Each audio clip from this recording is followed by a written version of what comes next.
যারা এই দেশে যারা সিট পাবে না, যারা এই দেশে নির্বাচন করে তাদের সরকার গঠন করতে, তারাই নির্বাচনটা চায় না বেসিক্যালি। এছাড়া সবাই এই দেশে যতগুলো রাজনৈতিক দল আছে সবাই তারা নির্বাচন চায়, এবং নির্বাচনটা অতি জরুরি হয়ে গেছে বাংলাদেশের জন্য। ফেসিবাদ সরকার হাসিনা ও ব্যাংকগুলোকে লুটপাট করে গেছে, দেশটাকে ধ্বংস করে একটা শ্রীলঙ্কার মতো অবস্থা করে গেছে। ব্যাংকগুলাকে ডাকাতি হিসেবে, ব্যাংক ডাকাত হিসেবেই হাসিনাকে বলতে হয়। আমার এটা শোনা যাচ্ছে গুঞ্জন যে নির্বাচন হবে না, এটা হবে, এটা আমি বিশ্বাস করি না।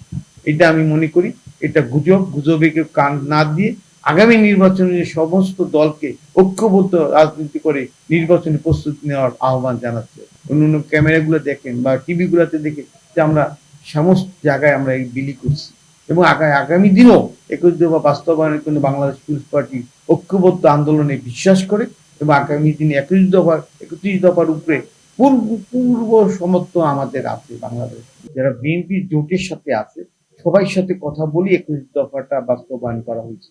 আর এই 31 দফা হলো বাংলাদেশের একটি মেরুদণ্ড এবং থিম, নির্বাচনী একটি থিম মনে করি আমি। গণতান্ত্রিক দেশে ভোটের মাধ্যমে আগামীতে নির্বাচন হবে, এটা আমরা আশা রাখি এই অন্তর্বর্তী সরকারের উপরে।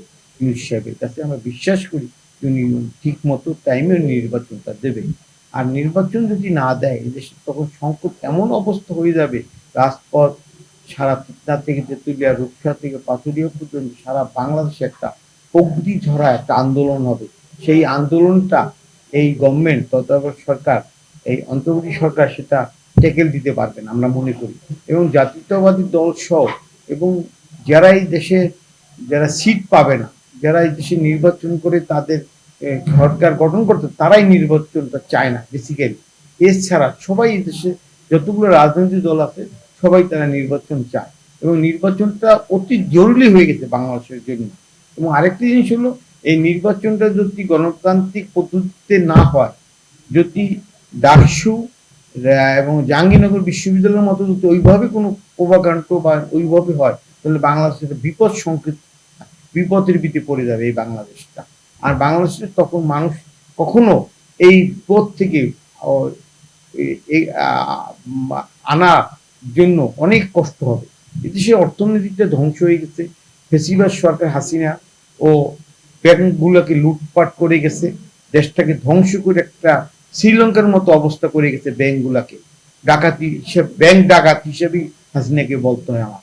মাননীয় মাননীয় অন্তর্বর্তী সরকারের প্রধান এবং অর্থ উপদেষ্টা সে বলছে ব্যাংকে কিছুই নেই, ব্যাংক সুখমুখী, ব্যাংকটাকে শেষ করে দিচ্ছে। কয়েকটা ব্যাংক দেখেন এখন, পদ্মা ব্যাংক, সেই পদ্মা ব্যাংকে 30,000 টাকা দিলে সে টাকা উঠান যাচ্ছে না। তাহলে মানুষের নির্ভরশীল একটা ব্যাংকে টাকা থোয়ার পরে সেই টাকা যদি উঠাইতে না পারে, এর চেয়ে বড় দুঃখ কি লাগে বলে?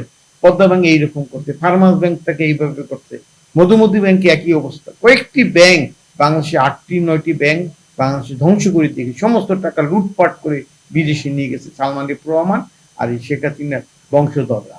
এই জন্য বলছি যে আগামী দিন নির্বাচনটা করে তাড়াতাড়ি গণতান্ত্রিক পদ্ধতিতে নির্বাচনী সরকারের কাছে ক্ষমতা হস্তান্তর করলেই বাংলাদেশ একটি সুসমাজ ভালো হবে, এটি আমি মনে করি।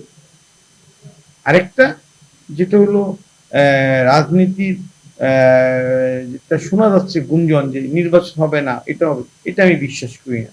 এটা আমি মনে করি এটা গুজব। গুজবে কেউ কান না দিয়ে আগামী নির্বাচনে সমস্ত দলকে ঐক্যবদ্ধ রাজনীতি করে নির্বাচনে প্রস্তুতি নেওয়ার আহ্বান জানাচ্ছে। 31 দফা তার বিএনপি ভারপ্রাপ্ত চেয়ারম্যান তারেক রহমান সাহেব উনি সমস্ত দলের সাথে এককভাবে কথা বলে, এবং বিএনপির বিপ্লবী মহাসচিব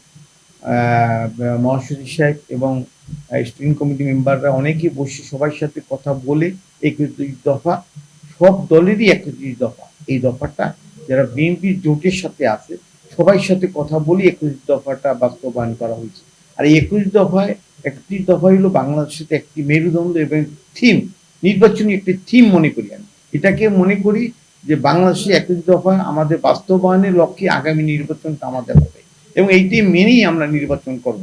আর একটা জিনিস হলো তারেক রহমান সাহেব অতি জরুরিভাবে একটা 31 দফা দিচ্ছে, যেটা দীর্ঘদিনের পরিকল্পনা, আগামী 25 বছরের পরিকল্পনা বাংলাদেশের, যেটা বাস্তবায়ন করার জন্য 31 দফা হয়েছে এবং আগামী দিনে বাংলাদেশ পিপলস পার্টি 31 দফার উপরে সমর্থক আছে এবং আমরা এই 31 দফা আমাদের পার্টির পক্ষ থেকেও বিভিন্ন জায়গায় আমরা জেলা এবং উপজেলা, থানা, পৌরসভা সব জায়গায় আমরা লিফলেট বিলি করছি।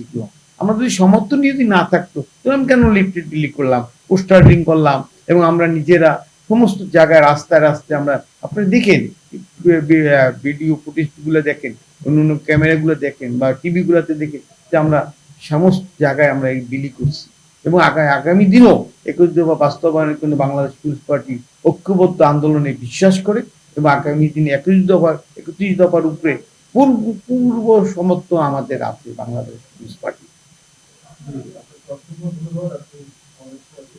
আমিও আমাদের বাংলাদেশ পিপলস পার্টির পক্ষ থেকে আপনি টিভিকে এবং আপনাকে এবং আপনার সাথে যারা আছে সবাইকে ধন্যবাদ এবং এই স্টুডিও থেকে যারা দেখছেন বাইরের যারা এই 8 কোটি জনতা সবাইকে বাংলাদেশ পিপলস পার্টির পক্ষ থেকে লাল গোলাপের শুভেচ্ছা এবং অগ্রিম আপনাদের ভালোবাসায় বাংলাদেশ পিপলস পার্টি যেন আগামী দিনে আগাই দিতে পারে এবং আমরা আগামী দিনে বাংলাদেশ পিপলস পার্টি মানুষের কাজ খেদমত করতে পারি সেই সুযোগটা আমাদের করে দেবেন এবং আশা রাখি সবাই ভালো থাকে, সবাই সুস্বাস্থ্য কামনা করে আমি আমার বক্তব্য শেষ করছি। খোদা হাফেজ।